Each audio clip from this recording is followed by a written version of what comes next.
రావడం జరిగింది. ఈ యొక్క భూదాన్ ఆస్తులు మనం ముఖ్యంగా చెప్పుకోవాల్సింది ఏంటంటే యాదాద్రి భువనగిరి జిల్లాలోని భూదాన్ పోచంపల్లిలో మొట్టమొదటగా ఏదైతే ఇది స్టార్ట్ అవ్వడం జరిగింది. వినోబా భావే గారు ముఖ్యంగా కర్త కర్మ క్రియగా మనం చూసుకోవచ్చు. వినోబా భావే గారు ఉన్నటువంటి దేశవ్యాప్తంగా తిరగడం జరిగింది. ఈ యొక్క నిరుపేదలకి ఏదైతే సమస్యలు తెలుసుకోవడం జరిగిందో సో ఎక్కువ భూములు ఉన్నటువంటి వారిని అడగడంతో ఈ యొక్క నాకు 100 ఎకరాల భూమి ఉంది, నేను ప్రజలకి దానం ఇవ్వాలనుకుంటున్నాను అని చెప్పేస్తే మనం మొట్టమొదటగా మనం చూసుకోవచ్చు తెలంగాణ రాష్ట్రంలో పోచంపల్లి.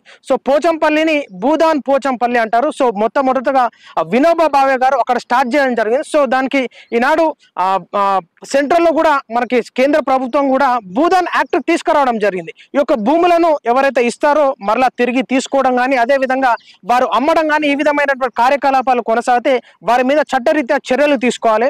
సో ఈనాడు దానికి విరుద్ధంగా ఈనాడు మనం భూదాన్ భూముల్లో ఇక్కడ యథేచ్ఛగా కన్స్ట్రక్షన్లు జరగడం జరుగుతుంది.